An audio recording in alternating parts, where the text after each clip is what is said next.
നീ എന്ത് അധികാരത്തിലാണ് എന്നെ കുറ്റപ്പെടുന്നത്? സിന്ധുവിനെ കൊന്നത് നിങ്ങളാണെന്ന് എനിക്കറിയാം. പണവും സ്വാധീനവും കൊണ്ട് സത്യം മറക്കാനാവില്ല. ഞാൻ തെളിയിക്കും. നിനക്ക് കഴിയില്ല. ഇഷ്ടപ്പെട്ട് വഴങ്ങാത്ത ഒരു പെണ്ണിനെയും ഞാൻ ഇതുവരെ തൊട്ടിട്ടില്ല. മെഡിക്കൽ കോളേജ് അഡ്മിഷന് വേണ്ടി സിന്ധു എന്റെ അടുത്ത് വന്നതാണ് കാര്യം നേടാൻ.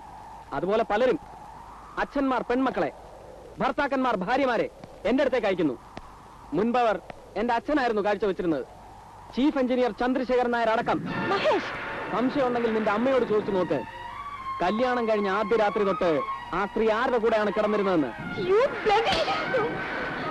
എടി, എന്നോടടുത്ത ഒരു പെണ്ണിനെയും ഞാൻ വെറുതെ വിട്ടിട്ടില്ല. നീ ഒഴിച്ച്. പേടിച്ചല്ല, ഒരു വിധത്തിൽ നീ എന്റെ പെങ്ങളായതുകൊണ്ട്. എന്റെ അച്ഛന്റെ മകൾ. പക്ഷെ എന്നെ കൊലയാളിയാക്കാൻ ശ്രമിച്ചാൽ നിന്നെ ഞാൻ...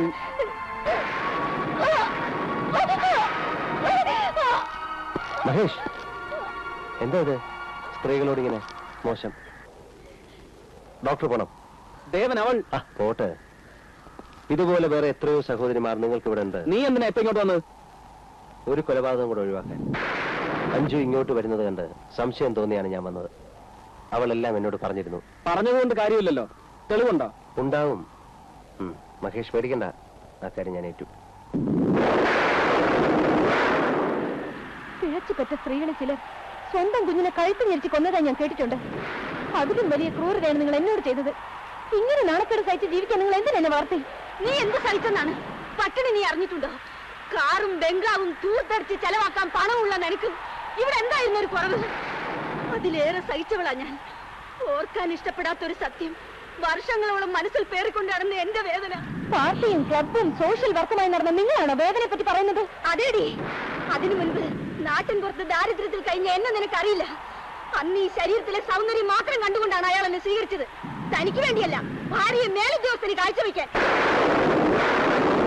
വെറും ഒരു പോളിടെക്നിക് ഡിപ്ലോമക്കാരന് ഇവിടുത്തെ ചീഫ് എഞ്ചിനീയർ ആവാൻ, ഈ സൗകര്യങ്ങളൊക്കെ ഉണ്ടാവാൻ. നീ എന്താ പറഞ്ഞത്? എന്നെങ്കിലും എന്റെ മകൾ ഇത് അറിയുമെന്ന ഭയത്തിൽ സമാധാനം നഷ്ടപ്പെട്ട് കഴിഞ്ഞവളാണ്. ഇപ്പോഴെല്ലാം അറിഞ്ഞുകൊണ്ട് അവൾ ചോദിക്കുന്നു. ഇനി എനിക്ക് ആരെയും പേടിക്കാനില്ല, ഒന്നും ഒളിക്കാനില്ല.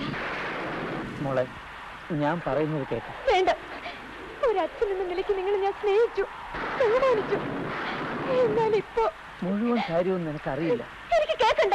മനസ്സിന് സ്വസ്ഥതയില്ലാത്ത നിന്റെ അമ്മ പറയുന്ന ഭ്രാന്ത് കേട്ട് എന്നെ ഭ്രാന്തിയാക്കിയ നിങ്ങളാണ്. കൊന്നാളെ ഞാൻ. എന്നാ നിങ്ങൾ എന്നെ കൊന്നല്ലേ? ആത്മഹത്യക്ക് പോലും സമ്മതിക്കാതെ നിർബന്ധിച്ച് കുറിപ്പിച്ച്